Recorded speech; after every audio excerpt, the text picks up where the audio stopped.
Hi guys, my name is Karthik and I'm from executeautomation.com and welcome to our Selenium with Java series that we have been talking about. And in this lecture, we are going to be starting to talk about Selenium. So we have been talking about the core Java concept at least until our last lecture, at least like 12 lectures that we have been talking about. It was all about the core Java that is like a language which is used to help you write the Selenium test automation code using Java. And that's the reason why we were just fully focusing on Java before we get into this point. So this is the lecture where you have been waiting for to learn about this Selenium automation testing tool. And now starting this lecture, we are going to see how we can use this automation testing tool Selenium.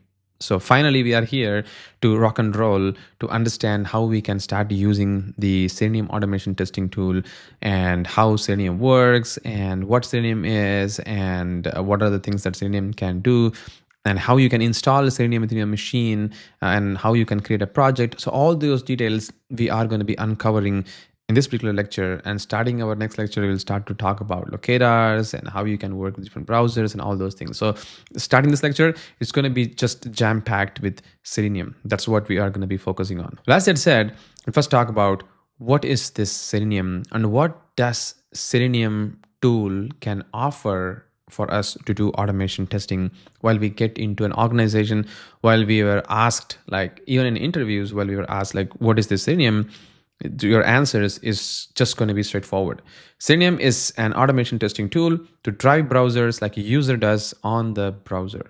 That's all. That's what Selenium does. It is an automation testing tool very specific for browser automation testing. So if you ask like, Karthik, can I use this Selenium for doing mobile automation testing or a Windows application automation testing? Well, the answer is no. You can't really use Selenium for any other automation testing other than browsers, because Selenium is very specifically designed to test the web application rather a Windows application or a mobile application. So you can't really use Selenium for testing other than browsers. So if you have a Chrome browser or a Firefox browser or a Safari browser, you can easily drive the browsers how a user does, while clicking an element or choosing a drop down or hovering in a mouse. All those things you can do with Selenium. That is the real power of Selenium. And that too, you can do all these complex operation in very, very simple command in Selenium. That is the beauty of Selenium itself. That is the power of the Selenium automation testing tool. Well, as they said, what else Selenium is? I mean, we know that it is Selenium is a testing tool. It does browser automation. But what else Selenium is? Well, Selenium is an open source automated testing framework used for web application across different browsers and platforms. While we say it's an open source automated testing framework, what we really mean is that this automated testing tool or a framework can be used freely in your company without any charge. Even if you are building an enterprise grade automation testing suite or a framework or library or an testing excellence within your company, you don't really need to acquire any license from Selenium. It's just free. I mean, Selenium is driven by the community and it's been backed up by many testing companies. So that's the reason why you get many different versions and the developers get paid for the contribution they do. But other than that, Selenium is entirely free and you can just use it like how you can use any other open source software, which is quite awesome. Not only that, Selenium, as I told you, supports different browsers, which means if you have a Firefox browser and if you want to automate a Firefox browser, you can do with Selenium. Similarly, if you have a Chrome browser and if you want to automate that, you can also automate that using Selenium. Similarly, Safari or Opera or Edge Chrome, you can almost automate all these browsers. I don't think there is any unsupported browser by Selenium, because even most of the modern browser these days are Chrome based or Chromium based. So if the Selenium supports a Chromium browser project, then it does support the other browser as well. So it's that straightforward. And not only that, Selenium runs on any platforms, meaning because you're going to be automating using Java, and you know that Java is an language which runs on Windows, Mac, and Linux operating system. Similarly, Selenium also runs on all these operating systems without any problem. And not only that, if you wanted to automate some of the mobile applications browsers, like Android browser or a iOS applications browser, you can also use Selenium to do that, and it's going to just work. I'm not talking about mobile application, but mobile browsers. You can use Selenium to do that. So all these things can be done with Selenium, and I think you already got the idea, right? Like Selenium is an automation testing tool. Not only that, it's an open source, it's free to use, and it supports multiple different browsers and also runs on any different platform. That is the Selenium, and it is quite awesome. And not only that, Selenium is not just one single testing tool or an API. It's a collection of different testing tools or tools together as to make us an ecosystem to make your testing life much easier. While I say ecosystem and making your testing life much easier and different tools, what I really mean is that Selenium has tools like webdrivers, and it has got an integrated development environment or IDE, and also has got a Selenium grid and Selenium Docker grid. So these are the different tools Selenium does offer for you. So if you go to selenium.dev website, you can see that there is going to be different options available for you to go ahead and browse and download things. Guess what? I'm actually going to show you even before I go any further slide. So if I just go open my browser, and if I just go search for selenium.dev website, so this is the URL that you need to go for the Selenium website, and you see that Selenium automates browser. That's it. So it doesn't automate anything else. So it just automates the browser, which is amazing. And it also has different tools, as I told you, right? So if you just go to the home page of Selenium, you see that it has got Selenium WebDriver, has got Selenium IDE. It also has got Selenium Grid and also Selenium Docker Grid, which means it runs on Selenium Grid on the Docker container. So Docker is a way you can run them as a microservices and run them in the containers. So you can do all those things over there as well. So when it comes to Selenium WebDriver, you can do quite a lot of different things. So this is like an core part of Selenium, and Selenium IDE is for the user who has got no programming language knowledge, and they just wanted to play around and automate some of the stuffs on the browsers. They can use Selenium IDE. And then Selenium Grid, on the other hand, is a thing. I'm just not gonna go deeper into that, because we are going to talk exclusively about Selenium Grid in a later point of time, and also for the on the IDE part. But at least for now, just to give you a heads up, Selenium Grid is like you can run the test on multiple different machines same time. So if you have got a machine with the Chrome browser, or another machine with an Edge Chrome browser, another machine the Firefox browser, and if you wanted to run the test on these browsers on different machines together same time, you can use Selenium Grid to do that, because the Selenium server or Selenium Grid take care of routing the request of the test execution to different nodes via hub into all these machines. When I say hub, node, those are all Selenium Grid concept. We'll talk about that once we get there, but you will notice that these are the things that Selenium Grid does. It's quite powerful. I'm telling you, honestly, it's awesome. And as I told you, Selenium is backed up by many companies. You can see that the development partners are like Browser Stack and SaaS Labs, and there are some more companies which does a Selenium level sponsors, and they also have got some information there. So if you just go there and start reading about Selenium, you can understand they have got so many things. And they also have got releases for every single time if they wanted to. So 4.23 is the latest release, the time of recording, but it could change the time while you are going to be downloading the video or watching this video. So it's going to change entirely. Well, as that said, so these are the different tools Selenium does offer. That's the reason why I told you that Selenium is basically not one single API or tool, it's a collection of tools. Well, as I said, what is this Selenium WebDriver? So Selenium WebDriver drives the browser natively as a user would, either locally or on a remote machine using this Selenium server.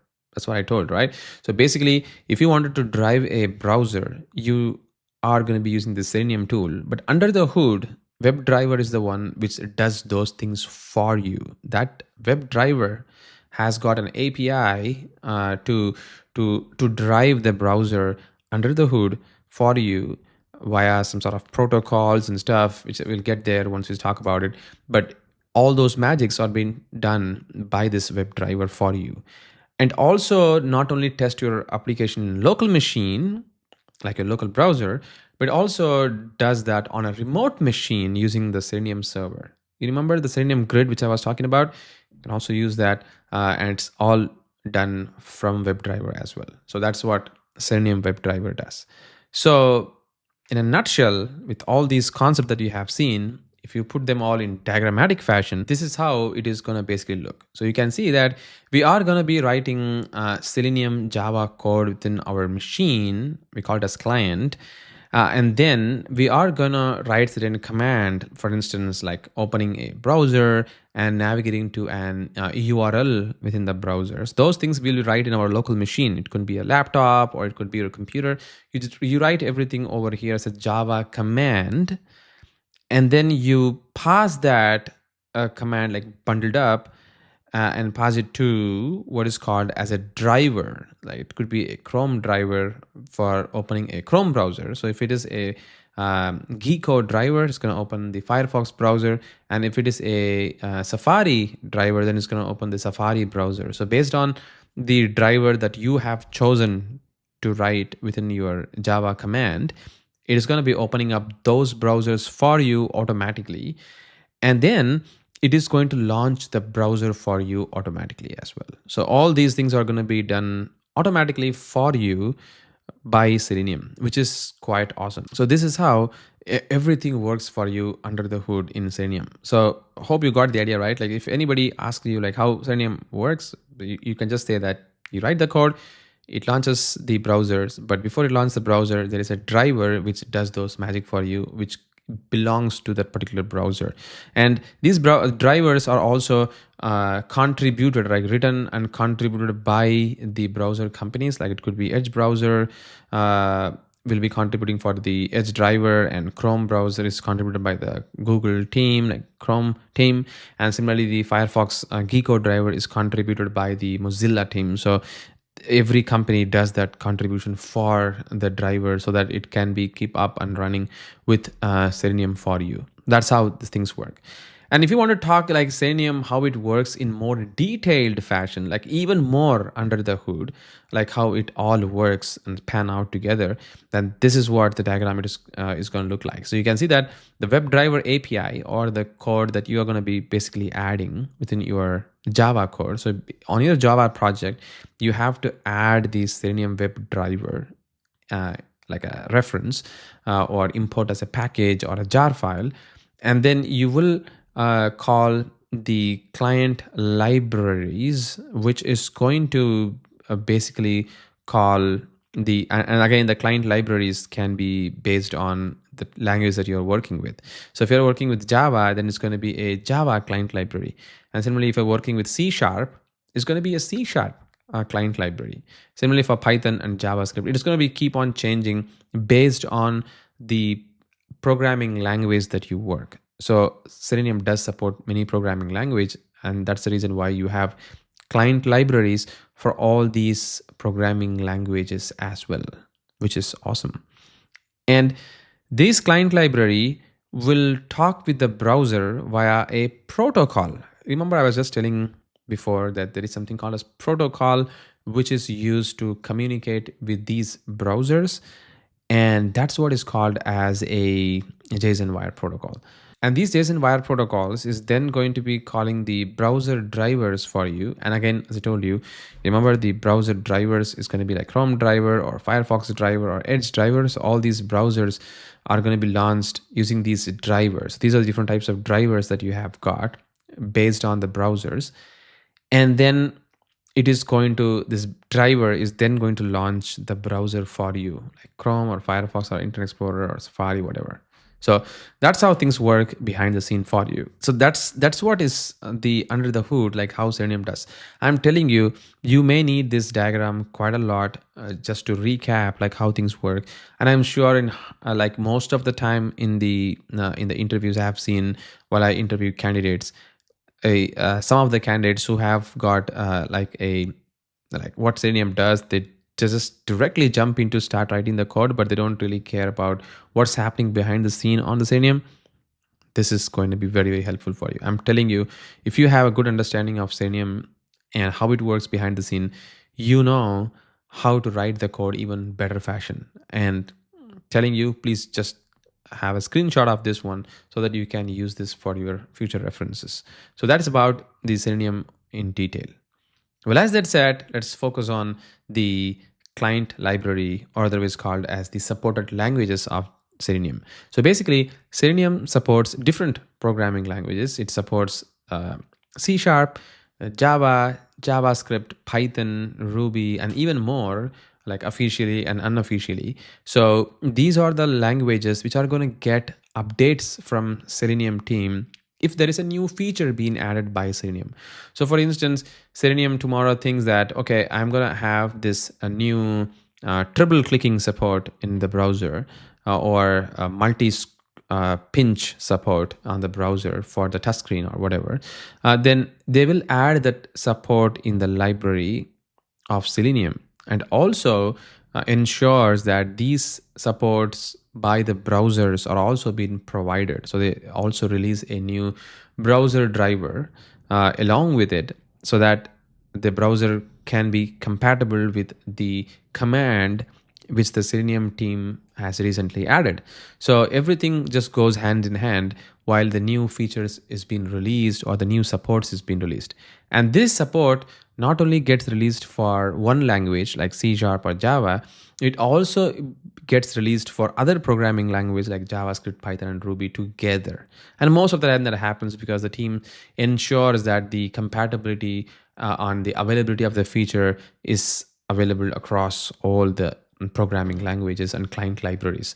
So that's what happens, and that's the level of support Selenium does provide while there is a new feature being added.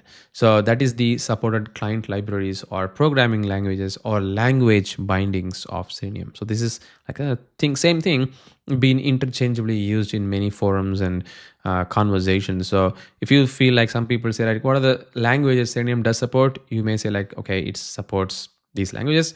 If somebody say what are the different language bindings it's been supported, then it's exactly the same thing. And if somebody say what are the client libraries Selenium support, this is exactly the same thing, languages, right? So Selenium support these languages, and that's how things work behind the scene for you. Well, as that said, how do we install Selenium within our local machine? So basically, Selenium is available in many different formats, and it also depends on the type of language that you're using. So if you're using Selenium with Java, then you can go ahead and download the jar file, and you can add it as a reference or a jar file within your Java project, and then you can start using it. But if you are using a Maven project, so if you have not really heard about Maven, Maven project is very, very handy while we use it in an enterprise grade applications. Especially most of the application these days are Maven project. So I think if you are going to be working with Maven and Gradle, these kind of things, yeah, you are going to be using Maven most of the time. I'm telling you, none of the companies just use like a plain Java project. They either use Maven or Gradle. So you will be ending up using any of these projects, and they are very, very handy in the CI/CD world as well, because sometimes while you wanted to compile your project, all the dependencies are going to be downloaded for you. Like all the Java libraries are going to be downloaded for you along with the compilation. I mean, I will talk about that later point of time. But yeah, so there is this jar file. You can add it from the Selenium.dev website, and then you can add it in your project. You can use Selenium from there, or you can use a Maven repo file, which is the pom.xml file, to specify the Selenium reference. And this is for the Java. You can also use Gradle for that matter. And if you're using like JavaScript, then the Selenium is available as an npm package. If you're using C#, it's available like a NuGet package, and depends on the type of project that you're working with. You will have different types of downloading options for Selenium. So yeah, Selenium is available in many different ecosystems and way for you to work with, and that's the reason why it's quite popular. And it's one of the oldest tool, to be honest, and it's been available for quite a long time right now. So yeah, Selenium is quite awesome, and that's what the way for you to install Selenium within your project. Well, as that said, we are going to start installing Selenium within our own machine, and then we'll see how we can launch a browser and how we can work with it. I'm going to show you the jar file option as well, just in a high level, but I would stick with the Maven repo, because the Maven file repo file, because the Maven project is the project for you to go with. So yeah, I think that's a far better option, and I will go with that, and then we can see how we can use it. And in the meantime, starting on next lecture, we'll also try to explore some other IDE instead of just the Eclipse IDE, because it is also better for us to use some of the best used tools moving forward, which is the IntelliJ IDE. And I'll also show you how we can use that from there. But at least for now, I will stick with Eclipse IDE, and we'll see how we can work with that. Well, as that said, let's jump into our Windows machine, and we can start downloading the Selenium itself. So in order to download that, you see that we have got this download link over there. So you can go ahead and click that downloads option, and you will see that based on the language, as I told you, language bindings, you see that they say that WebDriver language bindings, so all these things are quite exactly the same. So if you want to download the language bindings for Java, you can see that we have got a stable Java version. So I'm going to go ahead and download that. You'll see that the downloading is just beginning, and that is a zip file for us, which is going to basically help us hold all the related jar files inside that zip folder. I guess it's just scanning within my machine. And once downloaded, you can see that we have got this open file option. So if I go ahead and click this open file, you will notice that we are going to get the bunch of files or jar files, which is available inside this zip file. So you can see that it has got quite a lot of things, at least over here. It has got an auto service annotations. It has got some byte buddy, checker equal or qual, then common exe failsafe, and then it has got an open telemetry API, and it also has got the Selenium API. So this is the one thing which we are going to be focusing on mostly. And they also have got Selenium Chrome driver, Selenium Dev Tools, Selenium Edge driver, Firefox driver, IE driver, and Selenium Java, Selenium Manager, and Selenium OS, Selenium Remote driver, Selenium Safari driver, and Selenium support. So there are many different things available inside it. And the one thing which was recently added, like a couple of at least like an year before, was Selenium Manager. So the Selenium Manager is the one which is going to be helpful for you to open the browsers automatically without you downloading the browser drivers. So earlier in Selenium, we used to go ahead and download the Chrome driver or Firefox driver or the Gecko driver and the Edge driver manually. But those things are now taken care by the Selenium itself, like Selenium Manager itself. And you see that the size itself is a bit heavy comparing to the other libraries as a whole. So yeah, that's bigger. So these things are available for you on this particular Selenium Java zip file. And now once you have that, what you can do it is you can just extract them all to any of the location. Let's say I'm just going to extract it over here on this particular folder. Now I can just use this folder and I can add these jar file within my project, and then I can start using it. So the way I'm going to do it is I'm just going to go to my Eclipse IDE, and then if I hit file and go create a new project this time, like pretty much like how we did while we were working with the core Java before. And over here, you can see that we have got a general, Gradle, Java, and Maven option. You see that Gradle and Maven I was talking about? It is also most popularly used project types while you create a project. And the Maven is the one which we are going to be focusing on in this entire series. But I'm just going to go choose the Java just for now. And I'm telling you how hard it is to work with just like a plain Java, which nobody does use it right these days. And you can also build a Java project from an ant file. Those things are quite a legacy thing at the moment. And then I'm going to create a project over here. And the name of the project I'm going to give this is like a Selenium Java, something like that, whatever that you feel to have. And then I'm going to choose all these things as it is. Just going to leave them. I'm going to hit next. And over here, you can see that at the moment, the project has got a reference to the JRE, right? Like the Java. This is exactly what we saw in our earlier lectures. It has got the reference to the Java by default. But what I'm going to do it is I'm also going to add some external jars or add jars. So if I hit add jars, it is going to be the jar which is within your own project. But if you add some external jars, then you can specify the jars within your other location. You remember the one that we downloaded was in this particular location. So if I just copy this location and if I paste this over here, so I have got all the jars, which is the Selenium jar that I just downloaded within my machine. So I can just go ahead and select all the jars.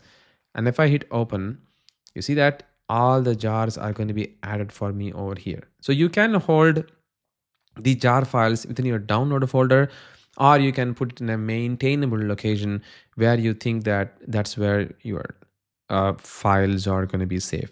So make sure while you use those jar files, you put it on a safe location, because if the jar file is deleted accidentally, then your project is going to start complaining that the Selenium does not exist or the jar file does not exist. So make sure that you have it in a separate place. So these are some of the caveats, I would say, with using a normal Java project as opposed to the Maven project or the Gradle project, which we are going to see in a minute. But at least for now, yeah, this is how you do it. And once you have all these libraries and things, if you hit finish, it is going to create a new project for me, which is going to be this guy. You see that? Selenium Java. Let me close all our other code, which we have seen until our last lecture. And this is the Selenium Java project. And over here, I can create a new class. I'm just going to add it without having even a package. I'm going to say test Selenium, capital letter, and public static void main, hit finish. And remember these days, those things which we discussed even before, those things I'm just bringing it up live. I'm going to run things very faster this time because you're already familiar with core Java. So over here in this main method, it is the starting point of any class file or a project. I'm going to write a Selenium code. So in order to do that, I'm going to say webdriver driver. And you see that the WebDriver is bringing me a scrolly line. Basically, this is happening because we need to import the the org.openqa.selenium. So if I just do that, you see that that particular error is gone. We can also put an asterisk here so that I can get all the package.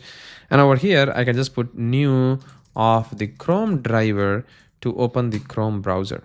I'm going to run these things very faster over here just to demonstrate you that you have added the Selenium reference within your project using an external jar files reference. So if I just do a, or maybe just hit this bulb symbol there, and then you can see that you can import the Chrome browser using this particular location. That works as well. So that's how we can add a reference to an Selenium within our project like this. But as I told you, this is not a very uh, famous or most recommended approach to create a Selenium Java project.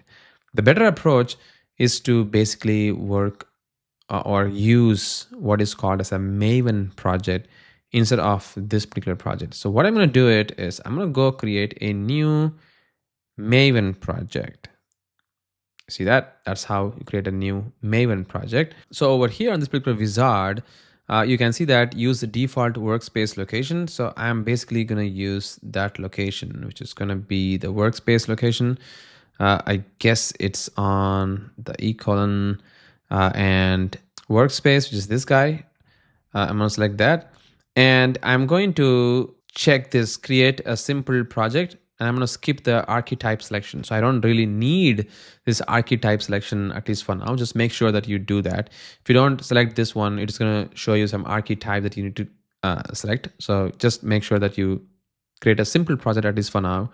And I'm going to hit next. And you're going to be presented with another wizard over here. So this is going to be the most like a project name that you have to give in the group ID.